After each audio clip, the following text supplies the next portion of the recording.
कि ये शोभा नहीं देता। चौधरी ओम प्रकाश चौटाला जी अगर पब्लिक मीटिंग कर रहे हैं, उनके सामने हम अगर कोई पब्लिक मीटिंग करें तो इसका एक गलत संदेश जाएगा और फिर आप ही लोग ये कहेंगे और समाज में इस बात की चर्चा होगी। तो मैं ये चाहता हूं, मैं इस बात को क्लियर कर दूं कि जब तक चौधरी ओम प्रकाश चौटाला जी हैं, पॉलिटिकली भी या वैसे भी, हम किसी भी तरह का शक्ति प्रदर्शन जो चयनित डेट उनने की है और उसके मुख्य वक्ता वो हैं, हम उनके सामने नहीं करेंगे। ये हमारा धर्म है, इसे हम निभाएंगे। तो पंचायत चुनाव को लेकर रिपोर्ट तो बंद लिफाफे में आ गई है, डिस्कस भी कुछ हुआ होगा? हाँ, डिस्कस हुआ, रायशुमारी हुई। बहुत से लोगों का कहना था कि हम चुनाव गठबंधन में लड़े, कुछों का कहना था हम अकेले लड़े, कुछों का कहना था कि अगर सिंबल पर लड़ें, कुछों का कहना था हम बिना सिंबल के लड़ें, कुछों का कहना था कि हम हर सीट पर लड़ें। तो सभी चीजें आ गई हैं, उनको कंक्लूड कर करके हम जल्द फैसला लेंगे।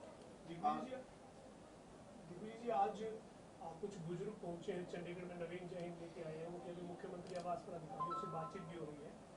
आप मानते हैं कि प्रदेश में ये टीपीवी जो बना है, जिसके ऊपर विपक्ष निशाना भी साधता है, ये कहता है ये अधिकारियों का हेरफेर है। अधिकारी लोगों की सेवा के लिए होते हैं।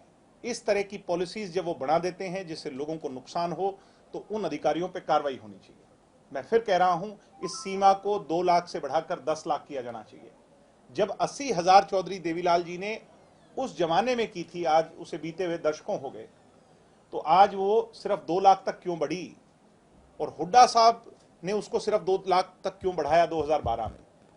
तो मैं ये कह रहा हूं और सरकार से मांग कर रहा हूं कि इसको बढ़ाया जाना चाहिए 10 लाख तक। एक आज सर गुड़गांव में कुछ ज्वाइनिंग हुई है, जेजेपी के कुछ कार्यकर्ता नेता बीजेपी में गए हैं, उनमें से एक नेता दुष्यंत जी के सहयोगी भी हैं। तो उस ज्वाइनिंग को लेकर आप किस तरीके से देखते हैं?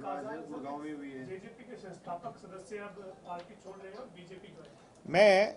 मुझे उम्मीद थी कि आप ये प्रश्न मुझसे पूछेंगे, और क्योंकि अब हमारा इतना मेलजोल हो गया है कि मैं आपको पहचान लेता हूं मेरे से क्या पूछने वाले हैं, तो मैं उसके लिए ये जो चिट्ठी है, मैं आपको, अगर आप कहेंगे अंग्रेजी का वर्णन है, मैं उसमें बता दूंगा।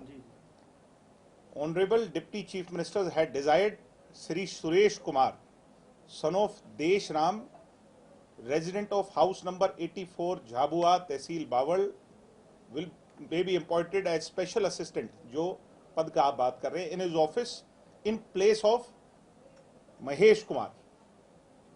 महेश कुमार को 1 तारीख को उन्होंने पार्टी से और अपने निजी सचिव के पद से निष्कासित कर दिया था।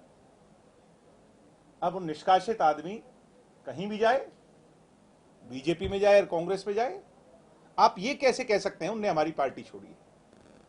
ये सरकारी चिट्ठी है दिग्विजय की या जेजेपी की चिट्ठी नहीं है।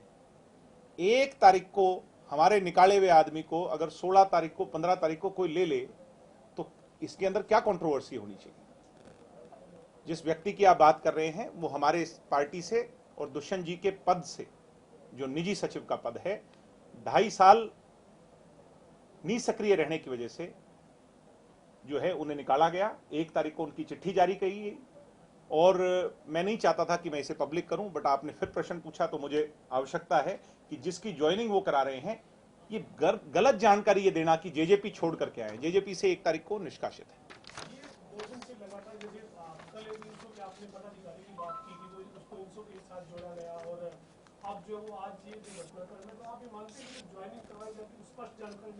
ये गलत है, ये गलत है और इस पे मीडिया को ज्यादा जागरूक होने की जरूरत है, क्योंकि आप मीडिया में होड़ ये रहती है कि जल्द से जल्द खबर चलाएं, उसकी बुनियाद को जाने बिना।